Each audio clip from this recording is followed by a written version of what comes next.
इस वीडियो में हम बात करने वाले हैं विलोपन विधि से किसी रैखिक समीकरण को कैसे हल करते हैं। बोर्ड एग्जाम में बहुत बार आया है और हर बार आता है, 4 अंक का फिक्स है। इस चैप्टर से पूछना ही पूछना है 4 अंक का। ठीक है, तो बहुत ही आसान तरीका आपको बताएंगे, आप आसानी से देखिए, 5 मिनट के अंदर पूरा आपको समझ में आ जाएगा और कभी भी नहीं भूल पाएंगे विलोपन विधि को। ठीक है, देखिए आपका सवाल क्या है कि 2x प्लस 3y बराबर कितना है, 8 है। 5x प्लस 4y बराबर 13 है। आप क्या करिए, समीकरण इसको 1 मानिए और इसको समीकरण 2 मानिए। ठीक है, विलोपन विधि से इसको हल करना है, यानी दोनों समीकरणों को या तो जोड़ना होगा या तो घटाना होगा। दो ही तरीकों से आप x का या y का मान निकाल सकते हैं, लेकिन अब घटाने से कोई फायदा है नहीं और ना ही जोड़ने से कोई फायदा है। ठीक है, तो क्या करना होगा कि या x का गुणांक या इस वाले x का गुणांक, दोनों गुणांकों को समान करना होगा।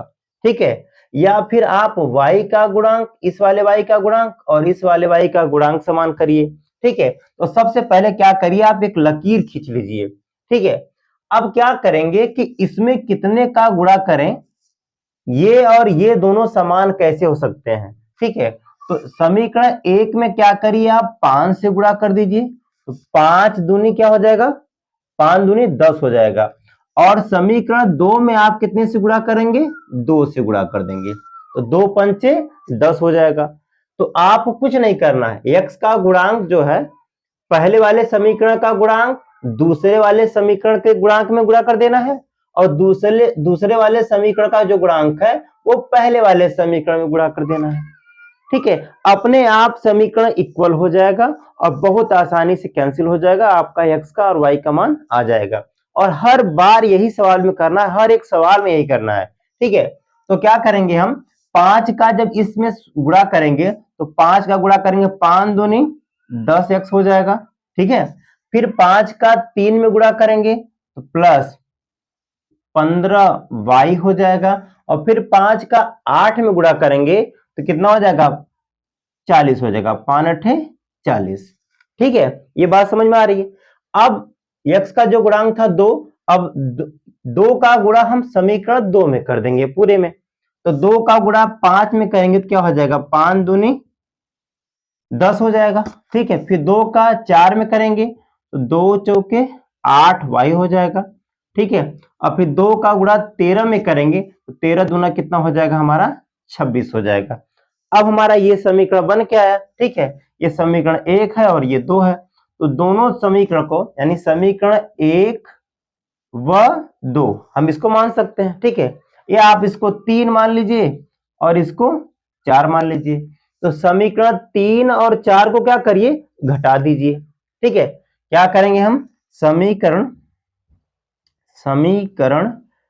3 माइनस कितना कर देंगे भाई, 4 कर देंगे, तो दोनों को घटाएंगे तो यहां चिन्ह कितना लग जाएगा, माइनस का, और यहां चिन्ह किसका लग जाएगा, माइनस का, और यहां चिन्ह किसका लग जाएगा, माइनस का। ठीक है, अब ये 10x और ये माइनस 10x है, तो ये क्या हो जाएगा, आप क्या है कि 10x, ये क्या है माइनस 10x, ये दोनों कैंसिल हो जाएगा।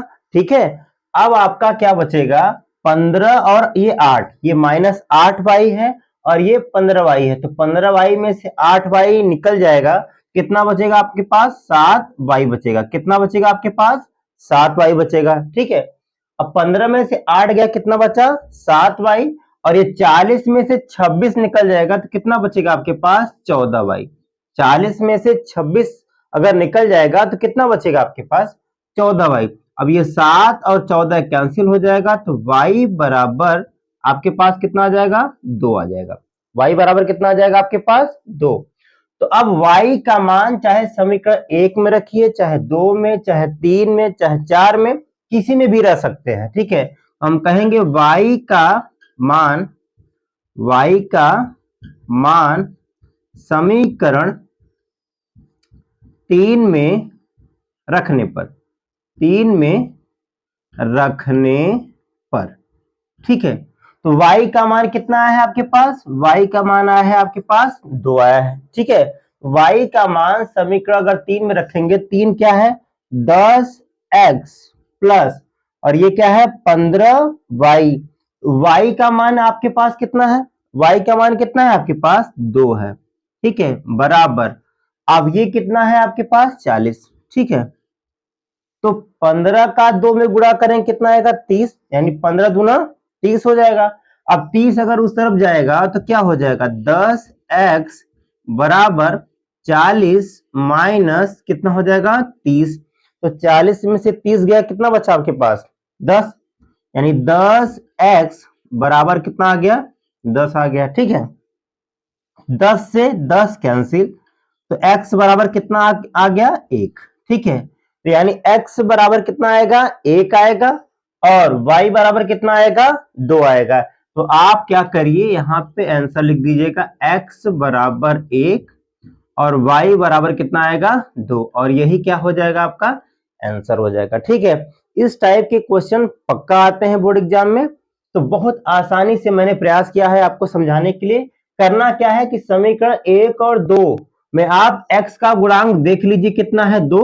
तो 2 का गुणा समीकरण 2 में कर दीजिएगा, और समीकरण 2 में x का गुणांक कितना है? 5। तो वो 5 का गुणा समीकरण 1 में कर देना, यानी 5 का गुणा समीकरण 1 में करना है और 2 का गुणा समीकरण 2 में कर देना है।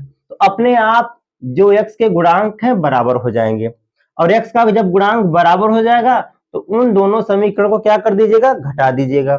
घटाने पे क्या होगा? x वाला हिस्सा कैंसिल हो जाएगा, y वाला हिस्सा बचेगा और y का मान निकल जाएगा। y का मान निकलेगा तो किसी समीकरण में रख दीजिएगा, x का मान आ जाएगा, ठीक है। तो ये बहुत आसान है, मुझे उम्मीद है आपको समझ में आ चुका होगा। अभी और भी सवाल हैं, मैं जवाब आपको करवाऊंगा, आप इसे नोट कर लीजिए, और नहीं समझ में आया होगा तो कमेंट जरूर कर दीजिएगा, ठीक।